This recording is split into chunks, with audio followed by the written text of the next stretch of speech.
Hello, my name is Rosie Turner and I work for Spearfish, a security risk management company. For over 15 years, we've supported organisations operating in fragile and complex environments around the world. In this series, we break down major developments as they unfold, but more importantly, what they mean in practice for organisations on the ground. Today, we're discussing one of the biggest emerging security trends affecting organisations, the rise of the Gen Z-led protests. These movements are changing how demonstrations develop, spread, and impact organisations. Rather than debating the politics behind them, we're going to focus on what they mean from a security and duty of care perspective. We're very lucky. We have Oscar, the Travel and Security Safeguarding Manager at Oxford Policy Management. And we've also got Amit Darshan. He's been working for Spearfish since 2018. Oscar, if I can turn to you first, could you explain to us what is really meant by the Gen Z protests? Thank you so much, Rosie, and welcome, Amit. Gen Z protests represents a new generation of youth-led civic activism characterized by demand for accountability,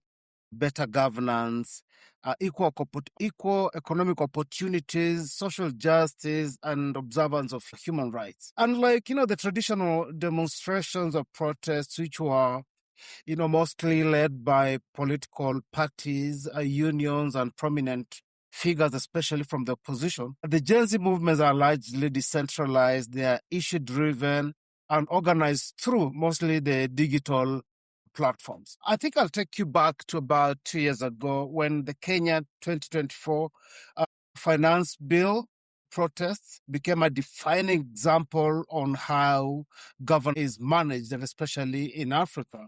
It demonstrated how young people can rapidly mobilize both online and offline to influence national conversations. Now, this has not happened in Kenya alone. We've seen similar examples in Tanzania during their elections, where it is believed that more than 1,000 youth were killed. We saw it in Bangladesh, also saw it in Mozambique, Indonesia, in Nepal, where the government was literally changed. How the governance is conducted, they are really changed. We also saw it in Cameroon, where the oldest president in Africa won another term, and the Gen Z made their sounds clear. They came back, they came on the streets, they actually protested. So this reflects a common frustration around corruption, unemployment, and poor governance, and what I would call political exclusion. Absolutely. And Amit, what I've been reading, India, education plays a large part. Is that something that you're seeing? Yeah, mainly I would say education,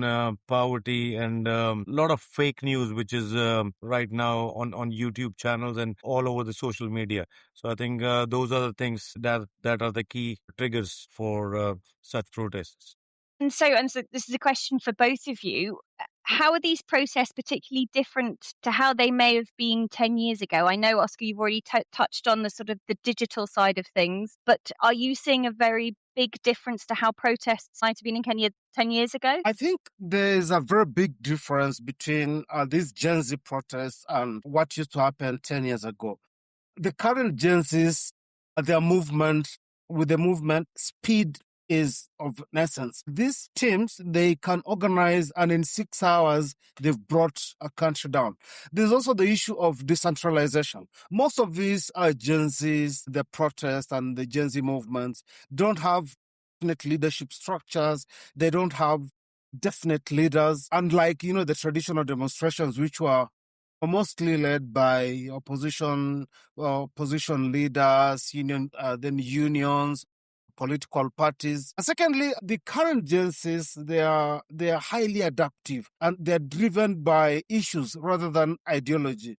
And thank for the technology, they have actually leveraged on technology and taken advantage of technology, the social media, and especially the social media, to reach out to fellow Gen Zs, to mobilize, fundraise, to plan, make sorts of all sorts of planning as compared to 10 years ago, which would have taken longer. And I suppose with that in mind, Amit, why is it so important that they should be paying attention to these protests? Well, I think, Rosie, organizations operating internationally really need to pay attention to Gen Z protests, because they're not just local political events anymore. They can very quickly turn into security, travel, operational, and business continuity issues. The key point is that the impact isn't just where the protests are taking place, it's a disruption they cause to the people and operations. So, for Hmm. example, you may not have an office directly in the protest area, but your international travelers might be unable to reach the airport. Your NGO teams, consultants, or contractors may not be able to reach the project sites. Local employees may struggle to commute safely, and expatriates may need additional security support. Your office itself might become inaccessible, and your supply chain could be affected by blocked roads, strikes, curfews, or transport disruption. And the disruption can spread far beyond the actual protest location. A demonstration in one part of a city can affect airport routes, networks, and logistics across the wider region. Organizations need to ask, where are our people? How do they travel? What are our critical dependencies? Can our employees, suppliers, clients reach us? And how long can we continue operating if normal movement is disrupted? Contraction. I just add to what Amit said, and in regard to disruption of supply chain, the same thing happened to Bangladesh, where the protests were on, and then in the middle of it all, the airports were shut. And then what followed was the communication in the country was also cut down. So yes, it looks small, but it needs better security planning, better contingency planning, and being in touch with information. So, for instance, Oscar, a demonstration starts to escalate. What advice do you start to give people who are on the ground or close to it? What happens is, even before the protest start, there's need for prior planning. Prior planning means having good security plans. If there's an office or project, there's a project security plan indicating, the likely threats and how to mitigate those threats. It could be protests, could be traffic accidents, it could be armed action, etc. So there is the need to have good security planning. The organization should assume demonstrations will follow, predictable patterns. Many lack robust protocols. Most organizations fail to adequately train staff on protest rate. They estimate the exposure of the local employed personnel. And another common that I've seen across the globe is that there's a weakness in information analysis and conducting predictive analysis, data collection, and they're failing to interpret the evolving threats effectively. And as a result, decisions are often based on outdated intelligence. One thing, Rosie, that I might just want to bring to your attention is that intelligence, 2 hour intelligence in general, in the current Gen Z protests, in 4 hours' time is obsolete, because the action time within which they operate, the Gen Zs operate, is so fast that it needs constant real-time intelligence collection, monitoring, analysis, and dissemination. Protests and civil unrest can create a range of operational and security challenges. And in most cases, Gen Z protests have in the past started very peacefully and quickly escalate into violence through confrontation, resulting into, injury, sometimes even death and destruction of property. And we've seen, disruption of transport networks, including roads and airport, etc. And I'll give a case of the Kenyan Gen Z protest that I've seen for the last, including one that happened like 2 weeks ago. Normally, they start so peaceful until the police appear and start engaging them. That is when there's so many other actors that jump in. There will be opportunistic criminals. There will be the civil society wanting to join in. There will be the human rights group, having, want to have a piece of the audience. They'll also have the politicians would want to join in. And in so doing, the government agencies feel sometimes overwhelmed. And this is when running battles start. And this now is a major trigger to insecurity. We've seen looting now starts happening, criminality, people being robbed in daylight, of access to basic services because now almost all offices are closed. Then, these triggers, one thing leads to the other, and before we realize, it's becoming a serious security issue. I totally agree with what Oscar mentioned over here. I mean, social media again is the key trigger, and people use these protests as opportunistic crimes, especially because when it's a mob, it's very hard to identify who's done what. So that becomes an opportunity for those criminals. So totally agree with what Oscar mentioned. What responsibilities do organizations have before someone even gets on the plane? What sort of things should organizations be talking to their people about? So I feel, Rosie, before someone even gets on a plane, the organizations have a responsibility to understand and manage the risk associated with that journey. And that starts with a proper risk assessment and an appropriate approval process for higher risk destinations for travel. And travelers should receive clear pre-travel briefing covering the local security environment, cultural considerations, political protest activity, travel restrictions, and what to do in an emergency. I think that's very important. Traveler Mm, awareness is equally important. People need to understand the risk and take personal responsibility for following guidance.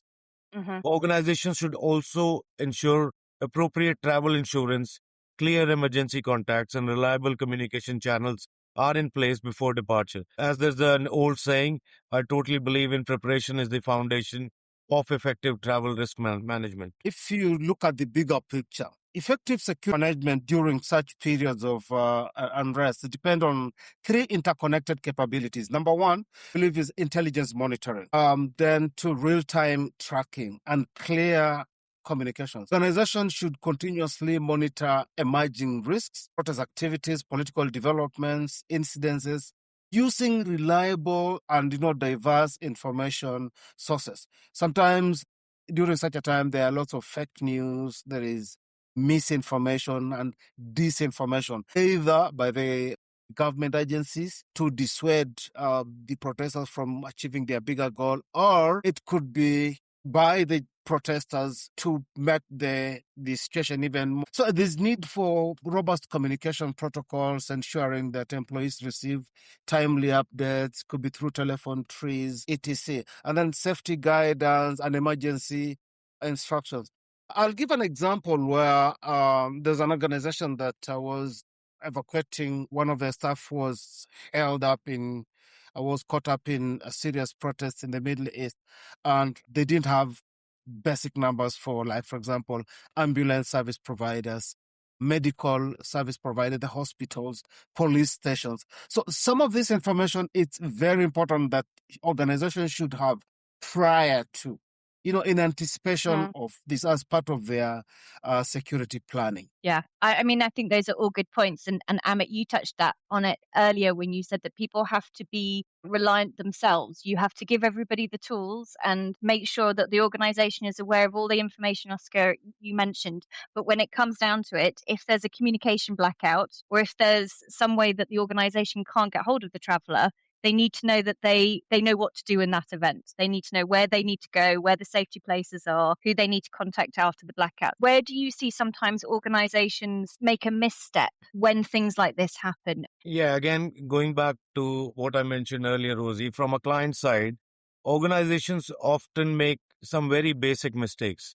They might, they may not provide traveler with briefings, have a clear communication or check-in process, or establish escalation procedures. Some rely solely on government travel advice or treat every protest the same.